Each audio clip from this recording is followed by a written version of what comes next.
పశ్చిమాసియాలో తీవ్ర ఉద్రిక్తతలు కొనసాగుతున్నాయి. హమాస్ అగ్రనేత ఇస్మాయిల్ హనియే హత్యతో యుద్ధ వాతావరణం నెలకొంది. హనియే హత్య వెనుక ఇజ్రాయెల్ హస్తం ఉందని ఇరాన్ ఆరోపిస్తుంది. ప్రతీకారం తప్పదంటూ కూడా హెచ్చరించింది. ఈ నేపథ్యంలో లెబనాన్కు చెందిన హిజ్బుల్లా మిలిటెంట్ గ్రూప్ ఇజ్రాయెల్ పైకి దాదాపు 50 రాకెట్లకు పైగా ప్రయోగించింది.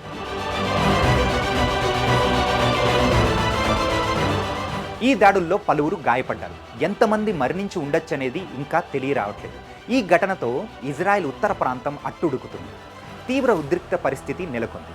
రాకెట్ దాడులన్నీ హిజ్బుల్లా అధికారికంగా ప్రకటించింది.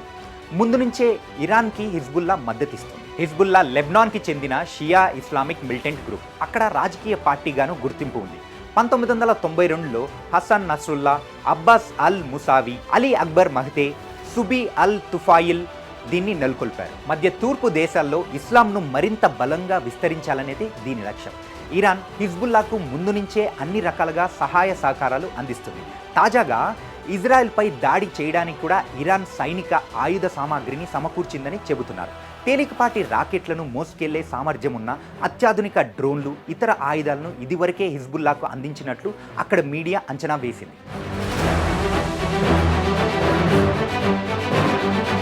హిజ్బుల్లా రాకెట్ దాడులను ఇజ్రాయెల్ విజయవంతంగా తిప్పికొట్టింది. లెబనాన్పై భారీగా రాకెట్లను సంధించింది. లెబనాన్ భూభాగంపై గల కిఫారా ఖిల్, కేడ్రీ సెస్వరే ప్రాంతాలపై రాకెట్లను ప్రతి దాడిగా దిగింది. ఇజ్రాయెల్ చేసిన దాడుల్లో ఒకరు మరణించారు, 7 మంది గాయపడ్డారు. మరోవైపు ఇజ్రాయెల్కు అమెరికా అండగా నిలుస్తుంది. ఆ దేశానికి జెట్స్, యుద్ధ నౌకలు పంపిస్తుంది. ఇజ్రాయెల్, ఇరాన్ దేశాలలో ఉన్న తమ పౌరులు వెంటనే తిరిగి రావాలని అమెరికాతో పాటు యూకే, ఆస్ట్రేలియా, కెనడా దేశాలు హెచ్చరించాయి. భారత్ కూడా ఈ 2 దేశాలకు ఎవరూ వెళ్లకూడదని సూచనలు జారీ చేసింది. ఇజ్రాయెల్లో ఉన్న ఇండియన్స్ అప్రమత్తంగా ఉండాలని భారత్ ఎంబసీ తెలిపింది. ఇప్పటికే ఆయా దేశాల్లో ఇజ్రాయెల్, ఇరాన్, లెబనాన్ విమాన సర్వీసులు నిలిపివేశాయి. మరోవైపు గాజాపై ఇజ్రాయెల్ దాడులు కొనసాగిస్తూనే ఉంది.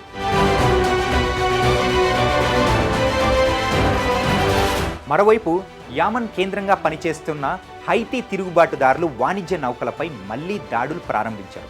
గల్ఫ్ ఆఫ్ అడాన్లో ఓ క్షిపణితో వాణిజ్య నౌకపై దాడి చేశారు. ఇజ్రాయెల్ వారిపై వైమానిక దాడులు జరిపిన తర్వాత ఇలా దాడి చేయడం ఇది మొదటిసారి.